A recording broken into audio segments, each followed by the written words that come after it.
Hello, I'm doing a book review, and the book I want to review is Boy's Life by Robert R. McCammon. Now, Boy's Life was published in 1991, and Robert McCammon, in my opinion, is one of the most criminally underrated authors of all time. Like, to me, he's right up there with people like Stephen King, Dean Koontz, Anne Rice, Clive Barker, but unfortunately, while a lot of people know those authors, McCammon is... I don't want to say he's unknown, like, people know who he is, but to me he's such an underrated author compared to the authors that I just named. Now, arguably the most mainstream Robert McCammon has ever been was when one of his short stories was adapted into an episode of the 80s Twilight Zone series. That particular episode was actually directed by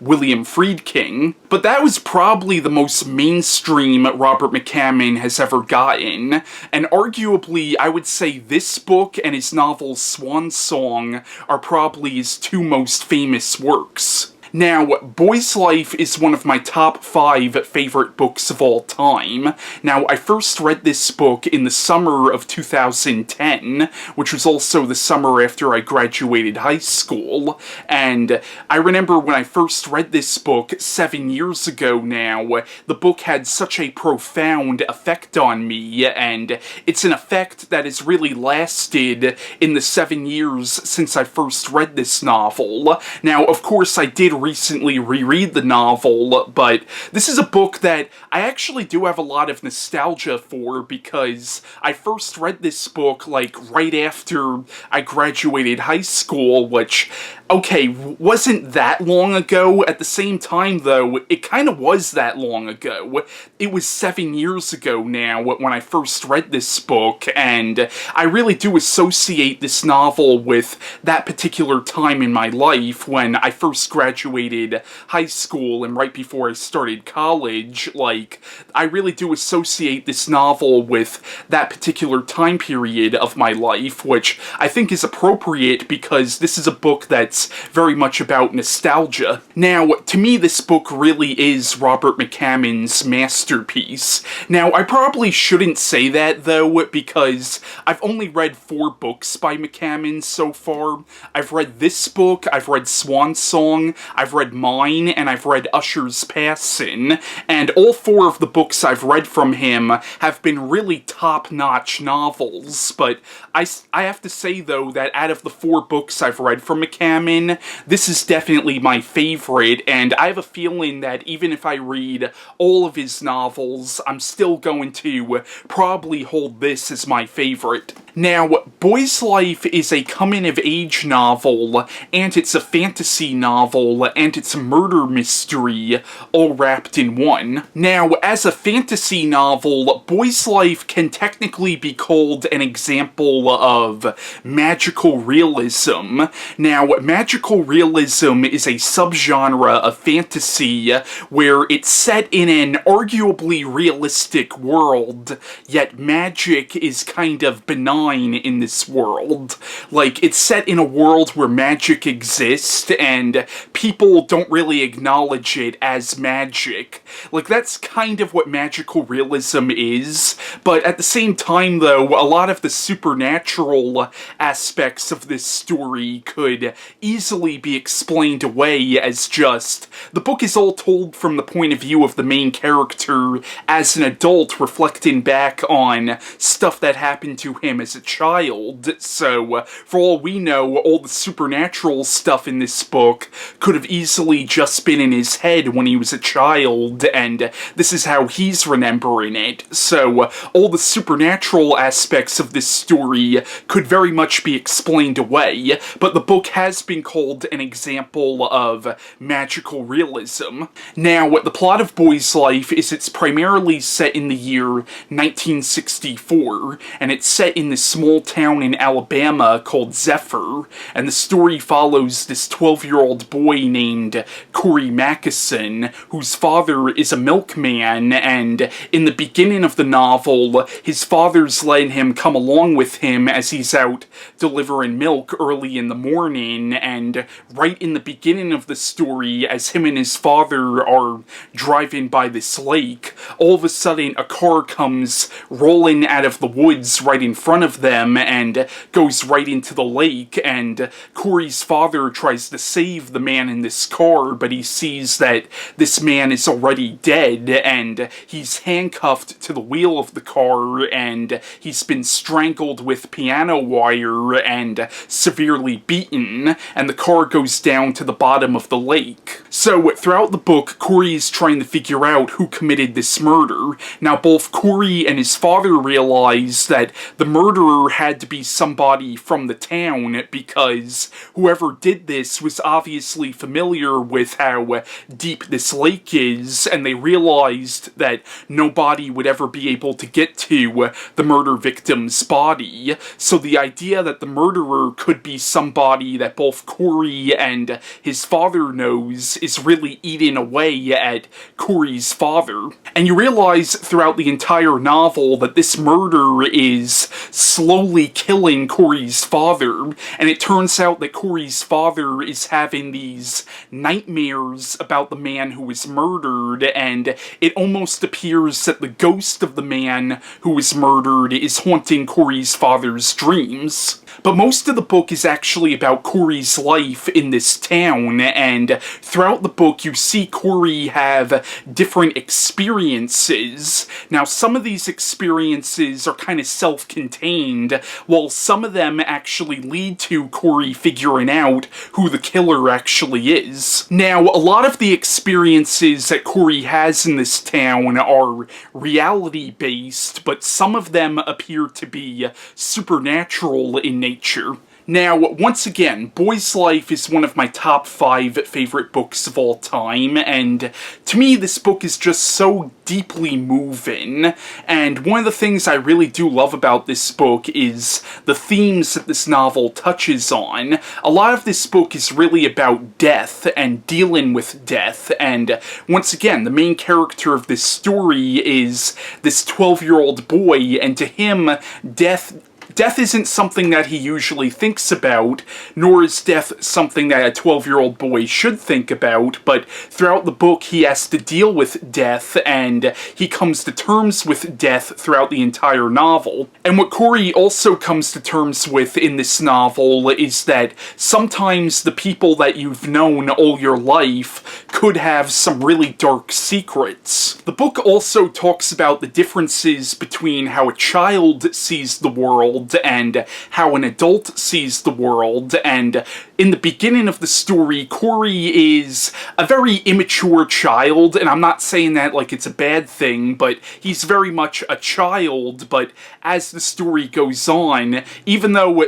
the story only takes place over the course of 1 year, you see him really mature throughout the entire story, and you see him really come of age. And a lot of this story is also about Cory and his friends and his family coming into conflict with a changing world. Now, this book is set in the early 1960s, and the 1960s was a time of great social, political, and economic change in America, and you could argue for better or worse, but really a lot of this book is also about Cory coming to terms with the fact that the world is changing. Like, there's a part of this book where Cory's father loses his job as a milkman because a supermarket has opened up nearby the town, and the book really talks about how, with the advent of supermarkets, milkmen have kind of become obsolete, and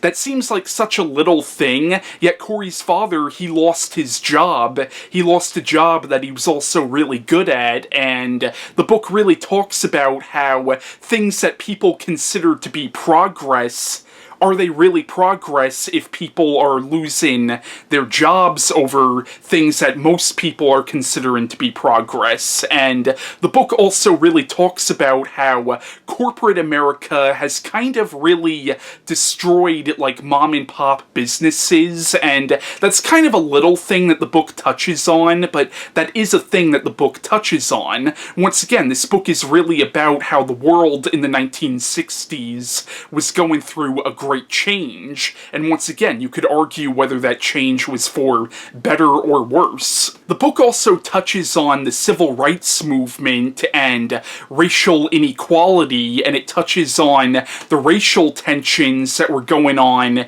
in the South and America all over in the 1960s. Like, in the book, there's this black community right next to the town of Zephyr, and there's this old black woman who people in Zephyr call the Lady, who you realize has a lot of influence in this black community, and you realize that some of the people in Zephyr are actually members of the Ku Klux Klan, and they're actually trying to drive the Lady out of this town, and the Lady ends up becoming a really important character in the story. But once again, the book very much touches on the civil rights movement, and it touches on racism and racial inequality, and a lot of what this book has to say about racism is actually really profound. Now, as I said before, this book can be considered a fantasy novel, but at the same time, though, a lot of the supernatural aspects of this book could easily be explained away as just being in the main character's imagination, because this is all told from the point of view of Cory as an adult reflecting back on things that happened to him as a child, so maybe this is how he remembers it. Now, some of the supernatural stuff in this book includes, there's a river right by the town, and in this river, people believe that there's a monster called Old Moses, and there's a certain point in this story where Cory comes face to face with Old Moses, and you could interpret this as maybe he did really see this monster, or maybe this was just some alligator or crocodile, but he's imagining it as the monster Old Moses. Now, some of the other supernatural stuff in this book includes there's this young man who was killed in a car accident years prior to the events of this story, and in the book you realize, or it's rumored, that his ghost haunts the roads by this town, and there's a certain point where Cory sees the ghost of this young man. There was also a little boy who was killed in a house fire right by Cory's house, and there's a certain point in this story where Cory sees the ghost of this little boy. Also, there's a certain point in this novel where the carnival comes to town, and one of the attractions at this carnival is actually a dinosaur, and the dinosaur eventually gets out and starts attacking the town. But once again, a lot of the supernatural stuff in this book could be interpreted as just a child's imagination. Even the dinosaur, there's a certain point where it kind of implies that maybe it's not a dinosaur, but is actually a deformed rhino or something. So maybe it's actually just some kind of rhino, but people think it's a dinosaur. Once again, the supernatural stuff in this book, maybe it is supernatural, or maybe it's just part of a child's imagination and just part of how a child sees the world. Once again, you could look at it as either or. But once again, Boy's Life is an excellent novel, and this is one of my top 5 favorite books of all time, and I highly recommend you read this book if you're a fan of coming-of-age stories, and if you're a fan of murder mysteries, and if you're a fan of fantasy novels. I highly recommend giving this book a read, and the book has a lot of stuff to say about growing up and about society in general, and about the differences between how a child thinks and how an adult thinks, and once again, it's one of my favorite books of all time, and I cannot recommend this book enough. Now, this book did remind me of other coming-of-age novels like Stephen King's The Body or even Stephen King's It, but the book that this book reminded me the most of was actually the Ray Bradbury novel, Dandelion Wine. Now, before I end this video, I just want to show you a short review that my friend Mark Allan Gunnells did on this novel. Now, Mark Allan Gunnells is an author, and he's also a huge Robert McCammon fan, and he did a review of this novel that I'm going to show you right now. Hello guys, my friend Christian asked me to do a brief video review of Robert McCammon's Boy's Life, close up, and I was more than happy to do so because it is one of my absolute favorite books. I've actually had this hardcover for a lot of years, probably since I was a teenager. I actually got it out of a discount bin